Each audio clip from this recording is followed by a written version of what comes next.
ایک ایسی نماز کہ جس کی فضیلت سے اکثر لوگ غافل ہوتے ہیں، جس کی فضیلت اتنی زیادہ ہے، خدا کی بارگاہ میں اس کا مقام اتنا زیادہ ہے کہ ایک جانب یہ انسان کی مشکلات کو آسان کر سکتی ہے، انسان کی دعاؤں کی قبولیت کا ذریعہ بن سکتی ہے، دوسری جانب انسان یہ بھی کر سکتا ہے کہ اس کو نماز مغرب کی نفل کی نیت کر کے پڑھے۔ کون سی نماز ہے؟ نماز غفیلہ۔ نماز غفیلہ کو غفیلہ کہنے کی وجہ ہی یہ پڑی کہ یہ نماز کی فضیلت سے اکثر لوگ غافل ہیں اس نماز سے، لہٰذا اس نماز کو نماز غفیلہ پکارا گیا۔ طریقہ کار کیا ہے اور وقت کیا ہے؟ سادہ ترین نماز ہے فجر کی نماز کی طرح، بلکہ اس سے بھی کچھ آسان ہے کہ نماز مغرب کے بعد نماز عشاء پڑھنے سے پہلے انسان اس کو پڑھ سکتا ہے۔ طریقہ کیا ہے اس کا کہ پہلی رکعت میں سورہ حمد کے بعد اگلی سورہ نہ پڑھیں، بلکہ اس سورہ کے بجائے سورہ مبارکہ انبیاء کی آیت نمبر 87 کی تلاوت کریں۔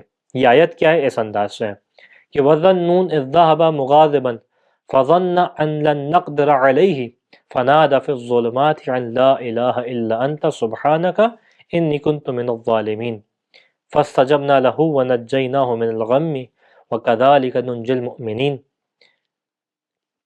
اس آیت کی تلاوت کریں انسان، اور پھر اگر کسی کو آیت یاد نہیں ہے تو یہ بھی کر سکتا ہے کہ اس آیت کو دیکھ کے نماز میں پڑھ لے۔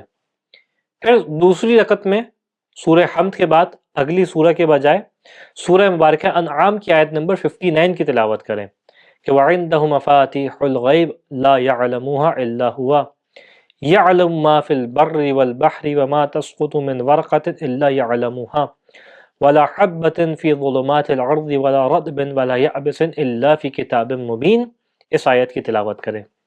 اس کے بعد جب قنوت میں جائے تو قنوت میں اس دعا کو پڑھے، اس کے بعد اپنی حاجات کو طلب کرے کہ اللہم انی اسألک بمفاتیح الغیب التي لا يعلمها الا انت ان تصلی علی محمد وآل محمد، اور اس کے بعد اپنی حاجات کو خدا کی بارگاہ میں پیش کریں۔ جب اپنی حاجات، اپنی دعائیں خدا کی بارگاہ میں پیش کر لے حالت قنوت میں، تو اس کے بعد ایک جملہ ہے جو یہ کہے کہ اللہم انت ولی نعمتی والقادر علی طلبتی تعلم حاجتی فاسألک بحق محمد وعلیہم السلام لما قضیتہا لی۔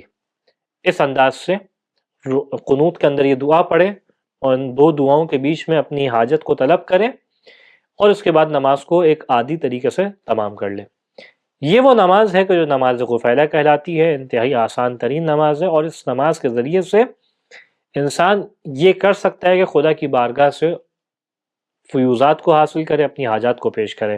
اور خاص طور پہ انسان اگر ان آیات کے اوپر نگاہ کرے جو ان آیات کے اندر پڑھتا ہے، کہ پہلی آیت جناب نوح کے بارے میں کس طریقے سے خدا نے ان کے قصے کی جانب اشارہ فرمایا، اس تسبیح کی جانب اشارہ فرمایا جو جناب نوح نے جس کی تلاوت کی تھی کہ لا الہ الا انت سبحانک انی کنت من الظالمین، اے پالنے والے تو ہی معبود ہے، تیرے سوا کوئی معبود نہیں، تو پاک و منزہ ہے، اور میں ہی وہ ہوں جس نے اپنے اوپر ظلم کیا۔